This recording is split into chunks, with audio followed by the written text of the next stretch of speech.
பெங்களூர் 2005. சிவகுமார் அப்படிங்கிறவனுக்கு 30 வயது. இவனுக்கு கல்யாணமாகி சில மாதங்கள் தான் ஆகுது. அவங்க மனைவி கர்ப்பமா இருக்காங்க. இவங்க மனைவி கர்ப்பமா ஆனது தெரிஞ்ச உடனேயே இவனை கிட்ட சேர்க்கறதுல இவனுக்கு பாலியல் ஆசைகள் ரொம்ப ரொம்ப அதிகம்.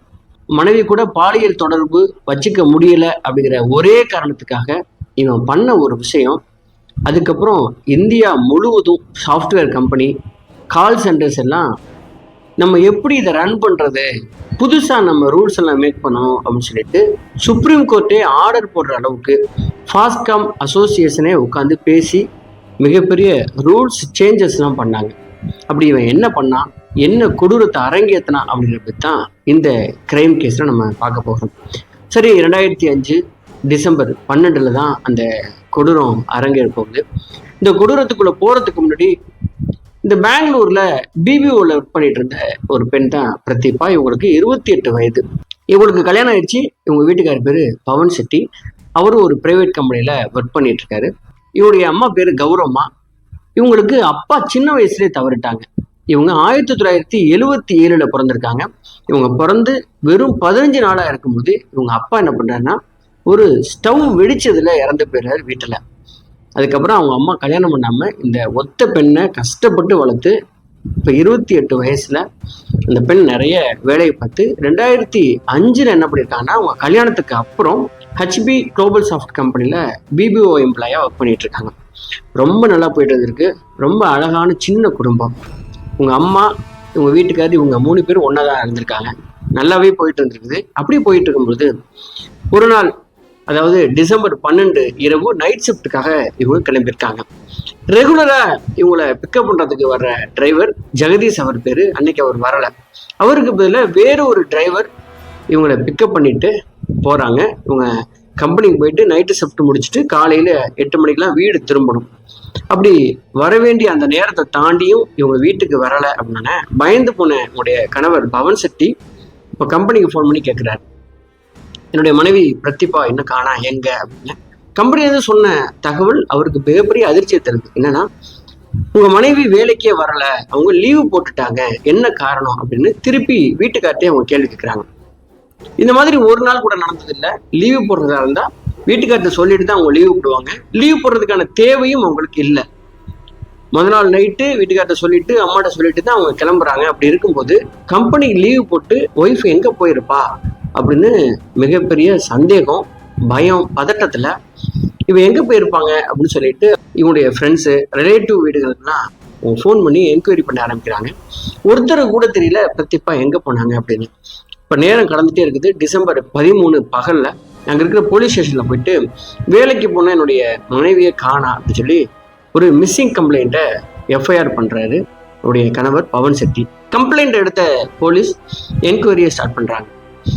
என்கொயரி எங்கிருந்து ஸ்டார்ட் பண்றாங்க அப்படின்னா, வேலைக்கு வந்த பெண் வேலைக்கு போனாங்களா இல்ல வேலைக்கு போறேன்னு சொல்லிட்டு வெளியில எங்கேயும் போயிட்டாங்களா அப்படின்னு இந்த பிரதீபாவுடைய பேக்ரவுண்டை செக் பண்றாங்க. அந்த பெண் உண்மையிலேயே ரொம்ப ரொம்ப ஹார்ட் ஒர்க்கர், வேற தவறான எந்த தொடர்புகளும் இல்லாத ஒரு பெண். கரெக்டா வீடு விட்டா வேலைக்கு போவாங்க, வேலை முடிஞ்ச உடனே வீட்டுக்கு போவாங்க.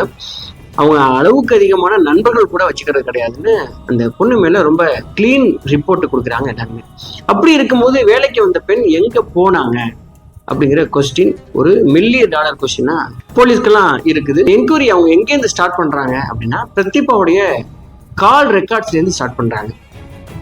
பிரதீபாவுக்கு நைட்ல 2 கால் அவங்க போன்ல இருந்து, ஒன்னு ஒரு அவுட் கோயிங் வந்திருக்கிறது, இன்னொன்னு ஒரு இன்கமிங் கால் ஒன்று வந்திருக்கிறது. இவங்க பண்ண அவுட் கோயிங் யாருக்கு அப்படின்னா, ரெகுலரா அவங்க கம்பெனிக்கு வேலைக்கு போறதுக்காக இவங்களை பிக்கப் பண்ண வர்ற கால் டாக்ஸி டிரைவர் பேரு ஜெகதீஷ். அவங்களுக்கு ஒரு கால் பண்ணியிருக்காங்க. இவங்களுக்கு ஒரு கால் வந்திருக்கு இன்கமிங். அந்த நம்பர் சிவகுமார் அப்படிங்கிற ஒரு புது நம்பர். இந்த 2 கால் தான் கடைசி அவங்க அட்டன் பண்ணது, பேசின கால் அப்படிங்கிறதுனால இதை நம்ம கண்டுபிடிச்சோம்னா ஓரளவு நம்ம நெருங்கிடலாம் அப்படிங்கிற பேர்ல அந்த பெண்ணை தேடிட்டே இருக்கும்போது சரியா இவங்க காணா போய் 3 நாள் கழிச்சு டிசம்பர் 16 அன்னைக்கு அஞ்சல்புரா அப்படிங்கிற ஒரு ஏரியாவில் இருக்கிற சாக்கடையில ஒரு பிணம் மிதக்கிறதா அங்க இருக்கிற பப்ளிக்ல இருந்து போலீஸ் ஸ்டேஷனுக்கு கால் வருது. உடனடியா ஒரு டீம் போய் அந்த பாடியை ரெக்கவர் பண்றாங்க. ரெக்கவர் பண்ணா அது ஒரு பெண் பிணம் அப்படிங்கிறது தெரிய வருது. அந்த பெண் கழுத்து அறுக்கப்பட்டு சாகடிக்கப்பட்டிருக்காங்க அப்படிங்கிறதும் ரொம்ப கிளீனாவே தெரியும். போலீஸ் அந்த பெண் யாரு அப்படின்னு என்கொயரியை ஸ்டார்ட் பண்ணும்போது தான் 2-3 நாளைக்கு முன்னாடி அந்த ஏரியாவில் ஒரு பெண் மிஸ்ஸிங் கம்ப்ளைண்ட் பதிவாயிருக்கிறது போலீஸோடைய கவனத்துக்கு வந்து அது சம்பந்தப்பட்டவங்க யாரு அப்படின்னு என்கொயரி பண்றாங்க. பிரதீபா உடைய கணவர் உடைய அம்மாவை உடனடியாக அந்த இடத்துக்கு வர வச்சு இந்த உடலை காட்டுறாங்க. அந்த 2 பேரும் அதே இடத்துல மயக்கப்பட்டு விடுறாங்க. இது என்னுடைய மனைவி தான் அப்படின்னு அவங்க கணவர் சொல்றாரு. அவங்க அம்மாவுக்கு மூச்சு அடிச்சு போனனால அவங்களுக்கு பேச்சே அவர்களை மயங்கி கீழே விழுவுறாங்க. வேலைக்கு போன பெண் 3 நாள் கழிச்சு பெணமா பார்த்தா எந்த வீட்டுல தான் அவங்க பொறுத்துக்க முடியும், யாரு உங்களுக்கு கொண்டிருப்பாங்க அப்படின்னு சாஃப்ட்வேர் கம்பெனியில ஒர்க் பண்ற நைட் டியூட்டி பார்க்கிற அத்தனை பெண்களுமே பயந்து போய் இறுகி போன நிலையில இது யாரு அப்படிங்கிற எல்லாருக்குமே அந்த பயங்கரமான கேள்வி துரத்திக்கிட்டே இருந்தது. போலீஸ் இன்னும் தீவிரப்படுத்துறாங்க. இந்த 2 கால் இருந்ததுல அதுல ஜெகதீஷ்க்கு இந்த பிரதீபாவை கால் பண்ணாங்க. அந்த ஜெகதீஷ் யாரு அப்படின்னா இந்த ஹெச்பி குளோபல் சாஃப்ட் கம்பெனியில் அவங்க வந்து ஒரு ப்ரைவேட் கால் டாக்ஸி கம்பெனியை கூட அவங்க டைப் பண்ணி அவங்கள தான் பிக்கப் பண்ணுறதுக்காக கார்ஸ் எல்லாம் ரெண்டலுக்கு எடுத்திருப்பாங்க. அப்படி ஒரு காரை ஓட்டுற ஒரு டிரைவர் தான் இந்த ஜெகதீஷ். ஜெகதீஷ்க்கு மேலே ஏதாவது கிரிமினல் ஆக்டிவிட்டி இருக்கா, எஃப்ஐஆர் இருக்கா, அவருடைய கேரக்டர் என்ன, அவருடைய பேக்ரவுண்ட் என்ன, எல்லாத்தையுமே செக் பண்ணுறாங்க. கம்பெனிலையும் விசாரிக்கும் போது இந்த ஜெகதீஷ் வந்து பல வருடங்களாக இந்த கம்பெனியில் ஒர்க் பண்ணிட்டு இருக்காரு. அவர் மேலே எந்த பிரச்சனையுமே இல்லை, ரொம்ப ஒரு கிளீன் ரிப்போர்ட் வச்சிருக்காரு.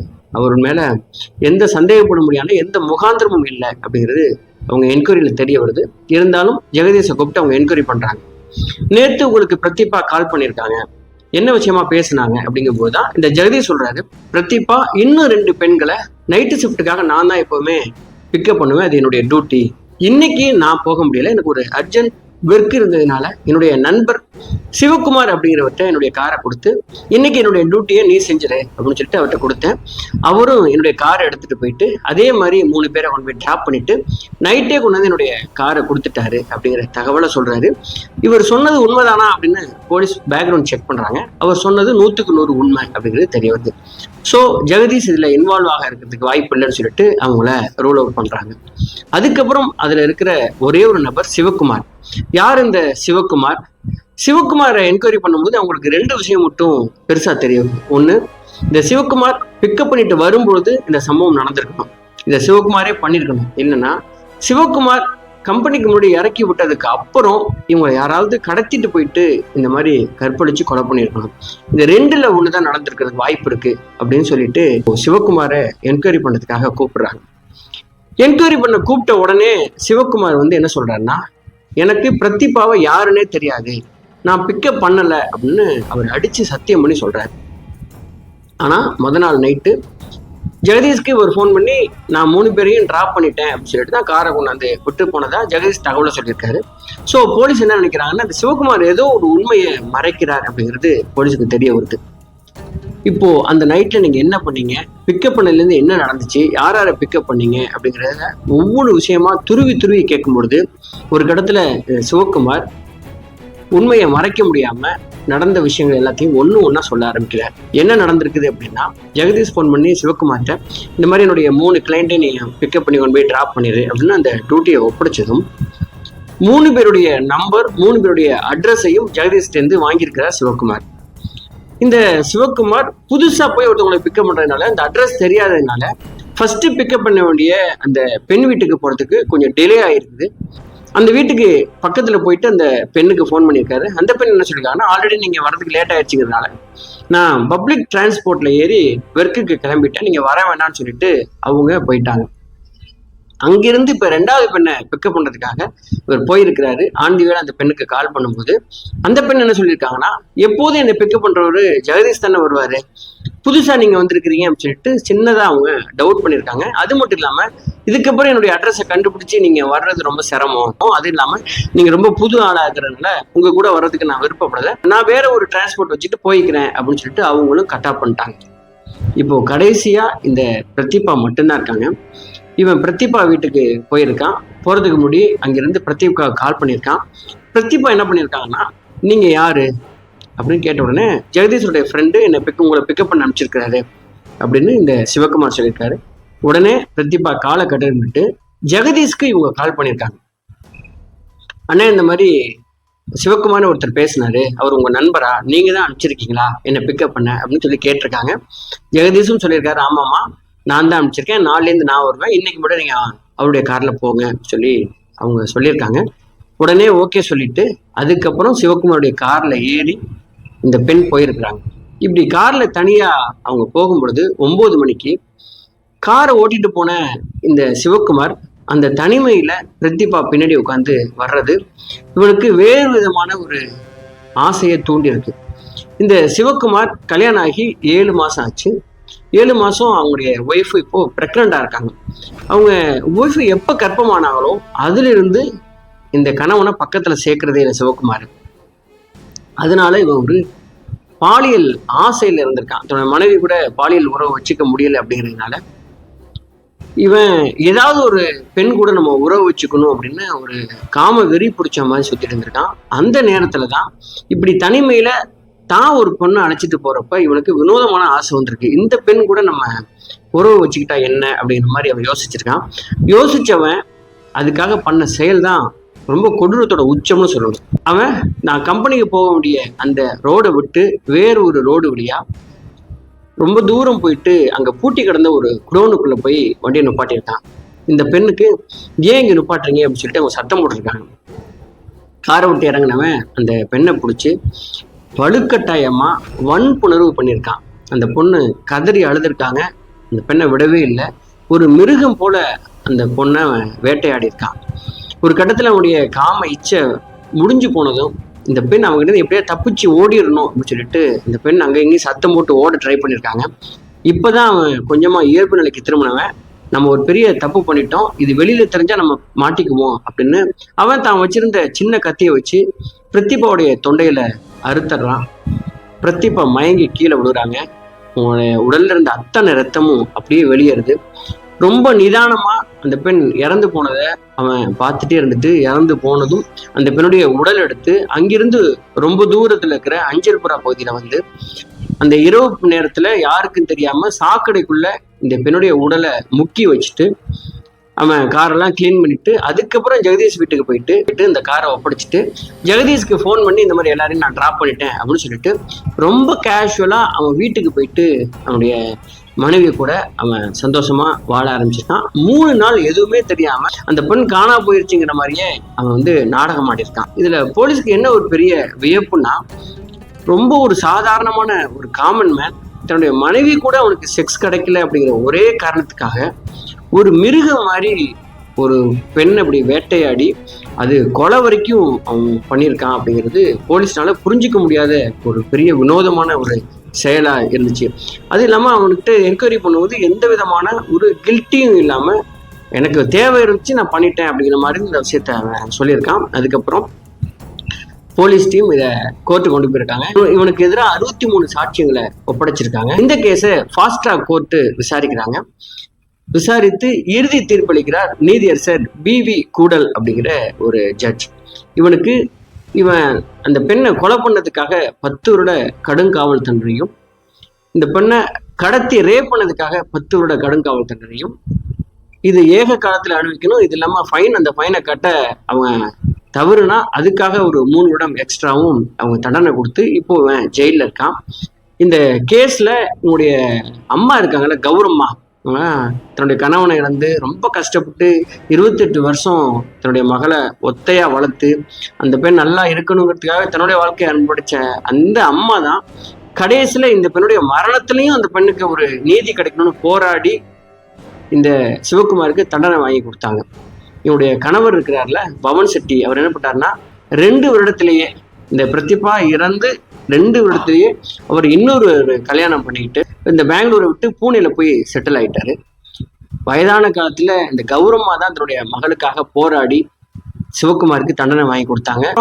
இந்த சம்பவத்துக்கு அப்புறம் தான் இந்தியா முழுவதும், அதாவது 2010 ஏறக்குறைய இந்தியாவுல 7 லட்சம் ஸ்டாஃப்ஸ் இருந்திருக்காங்க பிபிஓல மட்டும். அதுல 40% விமன் தான் ஒர்க் பண்றாங்க அப்படிங்கிற டீட்டெயில் தெரிய வருது. அப்படி இத்தனை லட்சம் பெண்கள் வேலை பார்க்குறவங்களுக்கு என்ன பாதுகாப்பு நீங்க வச்சிருக்கீங்க அப்படின்னு சொல்லி சுப்ரீம் கோர்ட் 2008 ஃபாஸ்காம்க்கு கேட்குறாங்க. ஃபாஸ்காம் அப்படின்னா national association of software and services companies. இவங்களுக்கு அவங்க கேட்குறாங்க. அப்படி கேட்டதுனால இந்த சாஃப்ட்வேர் கம்பெனிலாம் நைட் ஷிஃப்ட் பார்க்குற விமனுக்காக நிறைய ரூல்ஸ் சேஞ்ச் பண்ண ஆரம்பிக்கிறாங்க. அதாவது எந்த கால் டாக்ஸி கம்பெனி கூட அவங்க ஒப்பந்தம் போட்டு அவங்கள வேலைக்கு எடுத்துக்கிறாங்களோ அந்த டிரைவருடைய பேக்ரவுண்ட் செக் பண்ணுறாங்க. அது மட்டும் இல்லாமல் ஒவ்வொரு கார்லையும் கம்பெனியோடைய கார்டு ஒன்று போகணும் அப்படிங்கிற அந்த ரூல்ஸையும் போடுறாங்க. அது மட்டும் இல்லாமல் ஹெல்ப்லைன் நம்பர்ஸ் இதுவும் இருக்கணும் அப்படிங்கிறதும், பெண்களுக்கு உச்சபட்சமா என்ன பாதுகாப்பு கொடுக்கணும் அப்படிங்கிற எல்லா விதிகளையும் அவங்க அசோசியேஷன் பேசி முடிவு பண்ணி இந்தியா முழுவதும் இதை அமுல்படுத்துறாங்க. அதுக்கப்புறம் இது வரைக்கும் இந்த மாதிரியான குற்றச்சம்பவங்கள் பெருமளவு குறைஞ்சிருக்குன்னு தான் சொல்லணும். இந்த சம்பவத்தை பொறுத்த வரைக்கும் பிரதீபா அவங்களால முடிஞ்ச அளவுக்கு என்னெல்லாம் தன்னுடைய சேஃப்டிக்காக பண்ணணுமோ அது எல்லாமே அவங்க பண்ணியிருக்காங்க. புதுசா ஒருத்தன் தன்னை பிக்கப் பண்ண வரும்போது அவன் சரியான ஆள் தானா, அவன் சரியான ஆள்கிட்டே தான் வந்திருக்கிறானா அப்படின்னு சொல்லிட்டு ஜெகதீஷ்க்கு ஃபோன் பண்ணி அவங்க என்கொயரி பண்ணியிருக்காங்க. அதுக்கப்புறம் தான் வந்திருக்காங்க. இதுக்கு மேலே அவங்க எப்படி அவங்களுடைய சேஃப்டியை அவங்க உறுதிப்படுத்திக்க முடியும்? இந்த சம்பவத்தை பற்றி படித்த உடனே எனக்கு என்ன தோணுச்சு அப்படின்னா, ஒருவேளை சிவகுமார் முதல் பெண்ணை பிக்கப் பண்ணும்போது அவங்க ஏறி இருந்தாங்கன்னா அடுத்து இந்த பிரதீபாவோ இல்லை இன்னொரு பெண்ணோ இருக்கும் பொழுது 2-3 பேர் ஒன்றா போயிருக்கும் போது இந்த சம்பவம் நடக்காமல் கூட இருந்திருக்கும். ஒருவேளை நான் இப்படி நினைக்கிறேன், முதல் பெண் ஏறி அந்த பெண்ணுக்கு இந்த மாதிரி சம்பவம் கூட நடந்திருக்கலாம். என்னமோ பிரதீபாவுடைய பேட் டைம் தான் சொல்லணும். ஆனால் இப்படிப்பட்ட குற்றங்களுக்கு தண்டனை ரொம்ப சாதாரணமாக ஆயுள் தண்டனை இல்லை அவங்கள ஜெயிலில் வச்சுட்டு சாப்பாடு போட்டு விட்டுறது இப்படிங்கிறதுனால தான் ரொம்ப கேஷுவலாக இந்த சம்பவத்தை எடுத்துக்கிட்டு இந்த மாதிரி குற்றங்கள் ரொம்ப தொடர்ச்சியாக நடந்துகிட்டே இருக்குது அப்படிங்கிற மாதிரி தோணுது.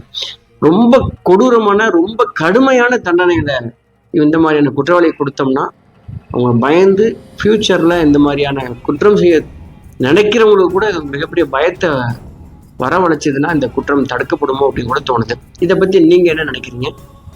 இந்த சிவகுமார் போன்ற கொடூரமான குற்றம் செய்பவர்களுக்கு என்ன தண்டனை கொடுத்தா சரியா இருக்கும்னு நினைக்கிறீங்க அப்படிங்கிறத கமெண்ட் பாக்ஸ்ல தெரியப்படுத்துங்க. மறக்காம இந்த சேனல் நீங்க சப்ஸ்கிரைப் பண்ணீங்க. நான் உங்கள் ஆர்.எஸ். ராஜா. தொடர்ச்சியாக நம்ம இணைப்பு இருப்போம். நன்றி, வணக்கம்.